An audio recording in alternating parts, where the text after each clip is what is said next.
안녕하세요. 행복씨앗입니다. 오늘도 시장을 정리하면서 하루를 마무리하는 시간을 가져볼까 합니다.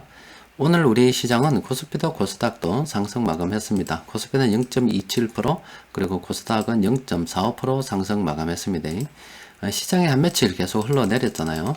그러다가 조금 이렇게 올랐는데 오늘도 쭉 이렇게 올라주면 참 좋겠지만 이렇게 조금 오르고 차 아팠습니다. 현재 시장은 뭐 최근에 계속 말씀드렸다시피 긍정적인 요인과 불안한 요인이 서로 이렇게 힘기르기를 하면서 불확실한 시장이 계속 진행이 되고 있습니다.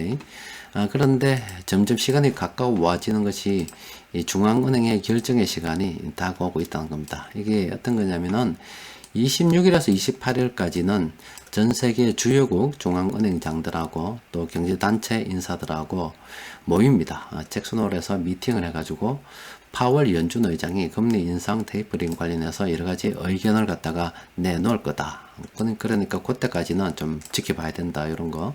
또 그리고 우리나라 같은 경우는 내일 기준금리 결정이 있을 수가 있습니다. 그동안 한국은행에서는 기준금리를 올린다. 그리고 내년 대선이 있기 때문에 대선 이전에 올려야 된다. 이런 이야기가 나왔었거든요.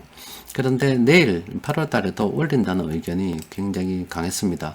그런데 최근에 사회적 거리두기가 계속 강화됨에 따라서 자영업자분들이 죽겠다고 난리를 지기고 있습니다. 그렇게 되다 보니까 동결도 가능하다 이런 이야기들이 나오고 있습니다. 여튼 이 중앙은행의 결정의 시간이 다가오고 있기 때문에 우리는 시장을 좀 관망하는 게 좋겠죠.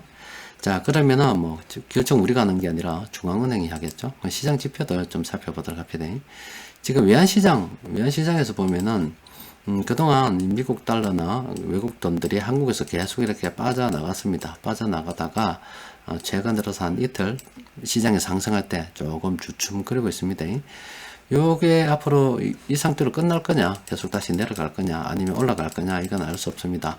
미국에서 기준금리를 올린다 그러면은 뭐 더 가속화될 가능성도 있죠. 요거는 알 수가 없고, 요것도 중앙은행의 결정에 달려 있는 겁니다. 그러니까 외환시장, 그러니까 수급적인 움직임만 그렇다는 거고, 그런데 우리는 경기 관련해서 좀 봐야 되겠죠. 경기 관련해서는 이런 거 보면 정확합니다. 지금 유가 관련해서 보면은 그동안 경기가 이렇게 좀 회복이 됐어요. 게다가 지금 델타 변이가 확산이 되면서 주춤거린 건 맞습니다. 실제로 주춤거렸어요. 물론 요거는 유가 같은 경우는 오펙 수급의 영향에, 그러니까 산유국들의 수급적인 영향도 상당히 크다라고 볼 수 있습니다. 그런 면에서 보면은 좀 더 보조적으로 볼 수 있는 게 은 가격이라고 볼 수가 있죠. 금이 아니고 은입니다. 은 가격은 산업에도 많이 쓰이기 때문에 은 가격이 좀 중요하다 볼 수 있습니다.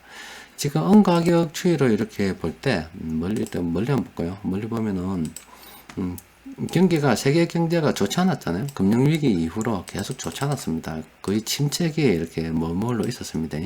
세계 무역 거래가 그렇게 크게 늘어나지 않았습니다.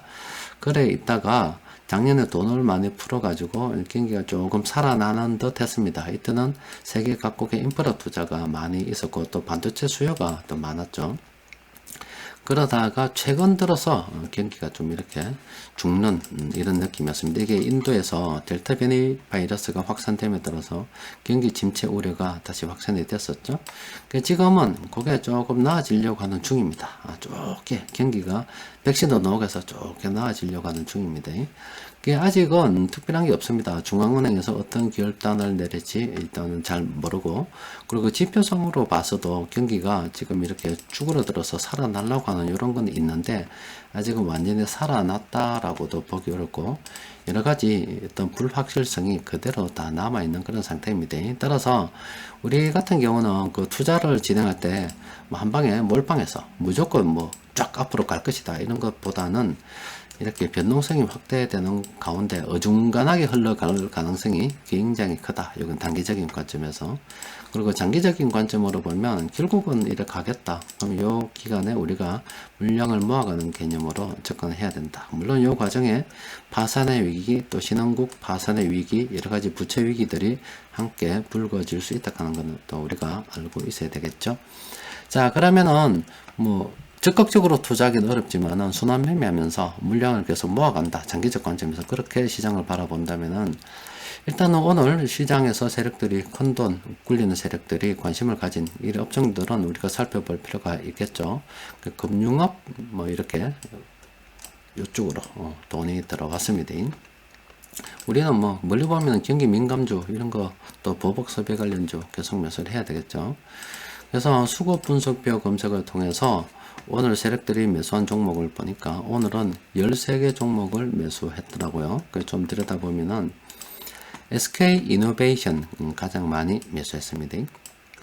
그리고 OCI 대한항공은 어제도 나왔는데 오늘 또 나왔습니다. 그리고 한화솔루션 한화 강원랜드도 어제 뭔가 좀 본 것 같은데 그죠? 또 S5일도 또 이렇게 나와 있습니다. 사실 이렇게 검색이 되는 이 종목들 솔직히 다 좋습니다.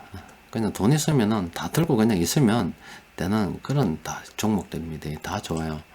그래서 이런 종목을 여러분들께서 관심이 있다면은 한번 검토를 해볼 필요는 있겠죠. 뭐 다시 말씀드리지만 우리가 시장을 이렇게 장기적으로 본다 그러면은 요 조정되는 이 기간에 물량을 갖다 확보하는 게 좋겠죠. 늘려가는 요걸 좀 더 확대시켜서 이렇게 보게 되면은 이렇게 변동성을 가지고 움직이는데 이렇게 변동성을 가지고 움직이는 게 긍정적인 요인과 부정적인 요인이 서로 교차해서 그렇다 그런 겁니다. 부정적인 요인은 돈이 줄어든다는 거죠. 긍정적인 요인은 백신도 나오고 사회 경제 활동이 활발해질 거라는 겁니다. 그런데 아직 여기 서로 부딪혀 가고 있는 그런 상황이죠. 그러니까 특별한 아예 악재가 많거나 아예 호재가 많아야 되는데 호재와 악재가 이렇게 공존하고 있으면 그냥 시장은 이렇게 가게 되어 있습니다. 그러니까 여러분 다 아시죠? 작년에 이렇게 떨어질 때 시장이 코로나 변이 때문에 바이러스 때문에 이렇게 떨어질 때는 악재만 있었습니다. 코로나 때문에 세상 먹는다는 악재만 있었어요. 그리고 시장이 이렇게 반등해서 올라올 때는 호재만 있었습니다. 전 세계 중앙은행들이 돈 많이 풀고 백신도 나올 거다 이런 호재만 있었죠. 그런데 지금 악재와 호재가 이렇게 뒤섞여 있다니까. 그러니까 시장이 이렇게 지지부진하게 흘러가는 겁니다. 우리가 이 사계절이 있잖아요. 살아가는데 사계절.